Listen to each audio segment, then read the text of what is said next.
Bonjour à tous, dans cette vidéo nous allons étudier les facteurs de la croissance. D'où vient la croissance et comment la générer?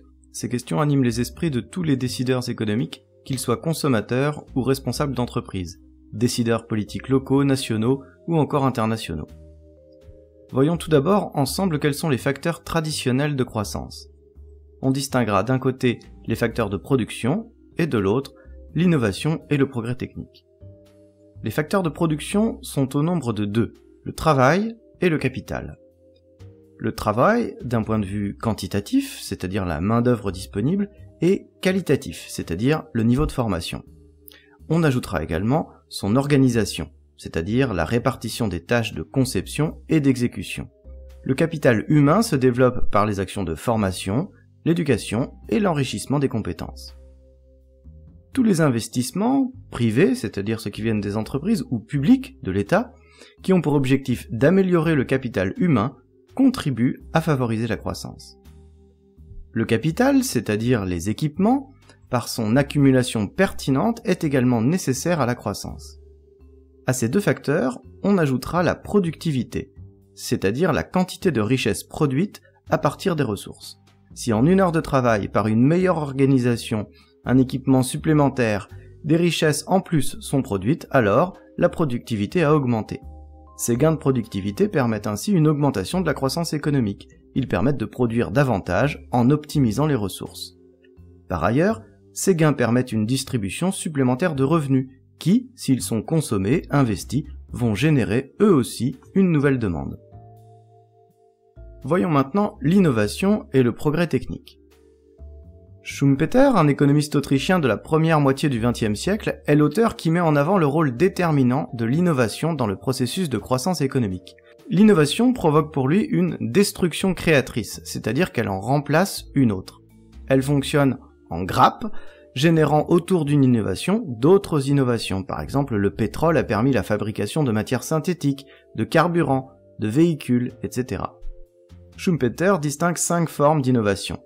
L'innovation de produit, c'est-à-dire créer un nouveau produit, l'innovation de procédé, c'est-à-dire inventer un nouveau procédé de fabrication ou de distribution, l'innovation de débouché, c'est-à-dire trouver de nouveaux usages ou débouchés pour ces produits, l'innovation de matière première, améliorer la qualité ou l'usage d'une matière, et enfin l'innovation de mode de production, c'est-à-dire optimiser les process. Par exemple, la production robotisée constitue une innovation de mode de production.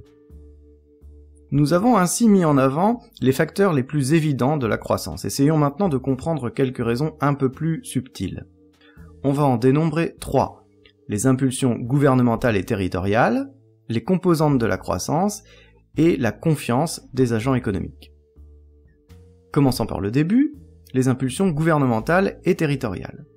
Pour stimuler la croissance, les actions de l'État et des collectivités territoriales sont nombreuses. Leur rôle dans le domaine industriel, par exemple, consiste à stimuler. Stimuler des investissements, mais aussi la recherche, et enfin, des innovations, qui seront les piliers déterminants de la croissance pour l'avenir. L'État ou les collectivités déterminent, en accord avec les industriels d'un secteur, les secteurs clés, les leviers de croissance. L'État choisit également de regrouper dans des pôles de compétitivité sur un territoire défini tous les acteurs, privés ou publics, autour d'un marché ou d'une technologie. On appelle ça un cluster.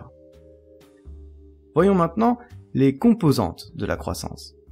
La production de richesse résulte de plusieurs éléments qui contribuent à stimuler cette production. Les composantes de la croissance sont principalement la consommation des ménages, la formation brute de capital fixe, c'est-à-dire l'investissement, les importations, les exportations et enfin les variations de stock.